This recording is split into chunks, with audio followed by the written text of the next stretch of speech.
Hi, good morning, and welcome back to the next chapter of our journey of self love. This month, we are going to dive into emotional health. So, we did take a 6 to 8 week time off from this group, which allowed you time to do a lot of introspection.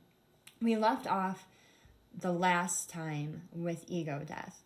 You were finally able to see the mask that you were putting on yourself and the masks that others were putting on themselves. You were able to differentiate between who you were and who you were pretending to be.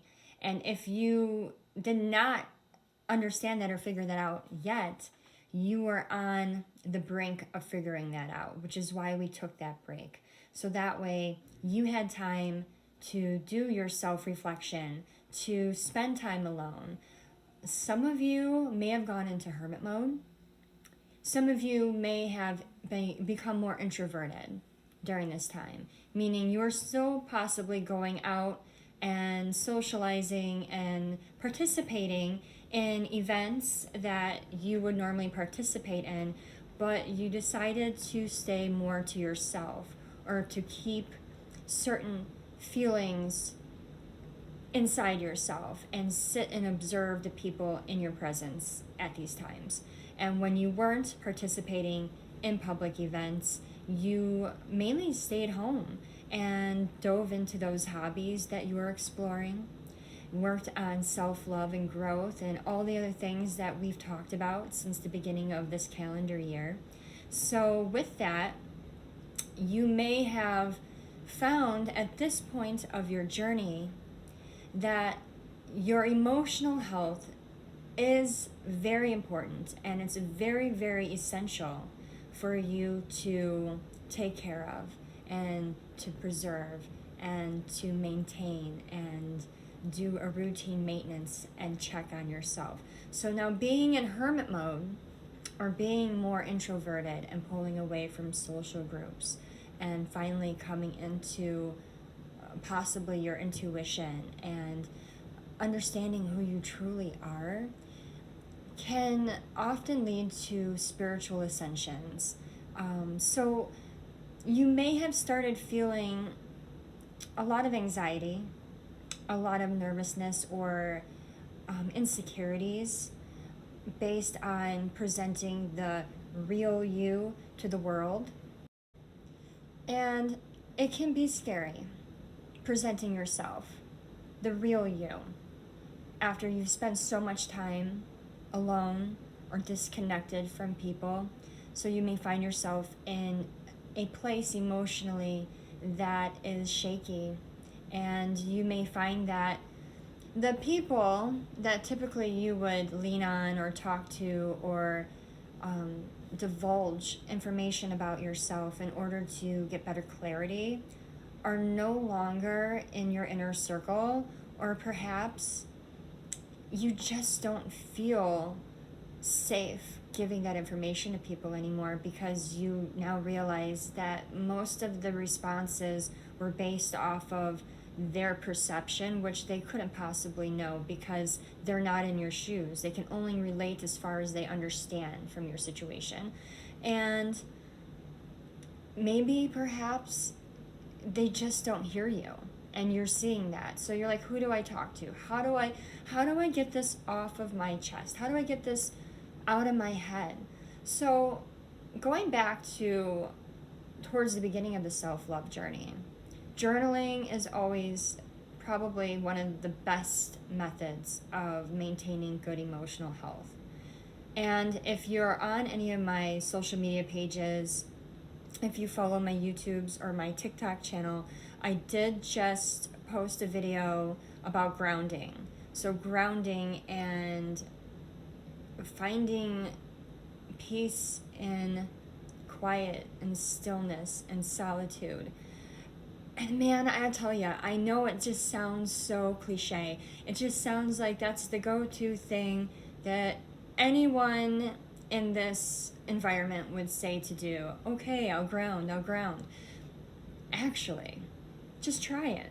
If you haven't, you probably hear it, you're like, yeah, I'm going to do that, and you don't follow through.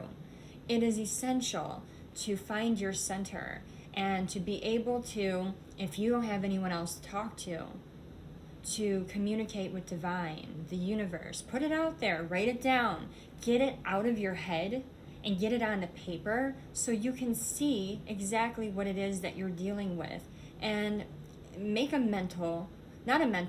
physical checklist so it gets out of the mental and you clear that out of your mind.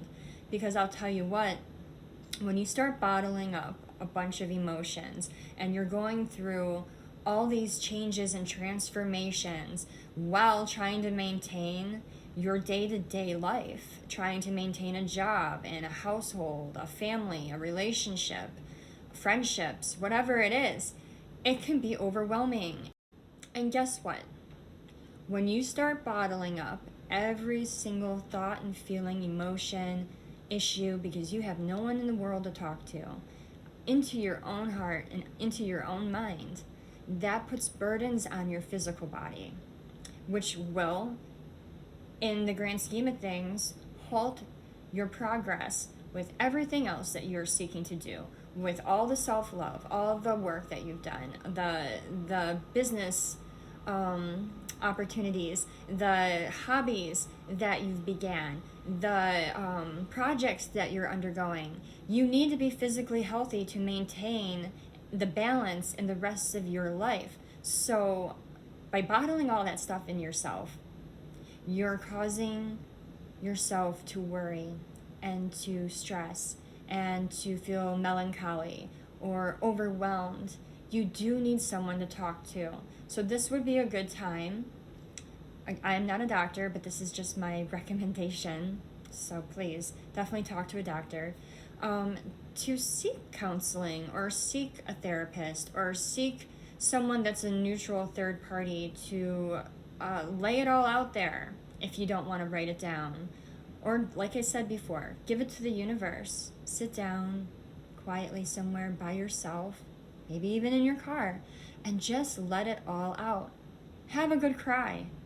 Get that energy that's like bottled up in you, that just sits there and it just keeps turning and turning and turning, and let it out. Sometimes physically is a good way to do it as well. Good exercise. If you're not in the capacity to do physical exercise, even just a simple, easy, relaxing stroll, a walk, get the blood circulating, get your body moving, get the blood flowing to your brain, and just let out all that energy and emotion that you're bottling up. That's the number one thing for emotional health, is getting that energy out of you, because it's not okay to keep it in.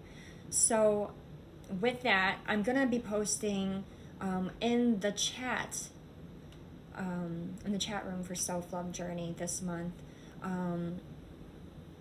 ideas, different ways of meditating, different ways of